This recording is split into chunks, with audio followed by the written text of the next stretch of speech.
back to her family home during COVID, and now the 28-year-old can't afford to leave.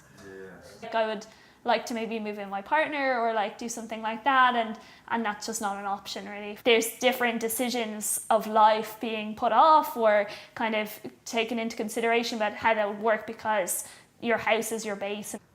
In Ireland, 2/3 of under 30-year-olds still live with their parents. Niamh works in education and is considering emigrating to another European country like some of her friends. She expects more from politicians running in the coming elections. It's easy to say I'm going to move and get something better somewhere else. Staying is harder.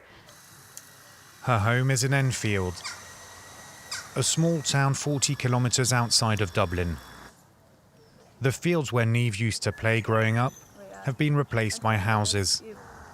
The area is attracting more and more commuters, with property prices soaring in recent years.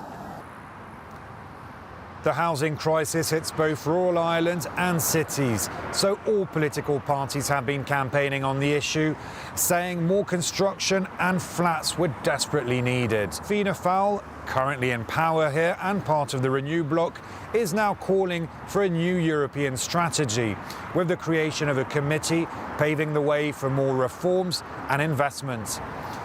The Irish will be electing 14 MEPs at the European Parliament. One candidate, Rory Hearn, is calling for ambitious policies. Hearn is a university professor specialised in housing issues. He suggested we meet at a brand new development in Maynooth, outside Dublin. It was partly financed by foreign funds. Nothing's for sale here. And they're renting them for astronomical rents, like 1,900 for a 2-bedroom apartment. And it's a good example of what's happened to housing in Ireland. We've seen really huge numbers of evictions. Last year we had 15,000 households evicted across the country, not for doing anything wrong, but because their landlord wanted to get in tenants who would pay higher rents. He's standing in the EU elections for the Social Democrats, a small party in Ireland. He firmly believes the European Central Bank could help more. The interest rates, they affect both people trying to take out mortgages, but also then people trying to lend to build. At these really high interest rates, that means it's a higher cost of financing, which means a higher cost of housing. A housing commission set up by the government has called for a radical strategic reset. It says there's a deficit of over 250,000 homes in Ireland.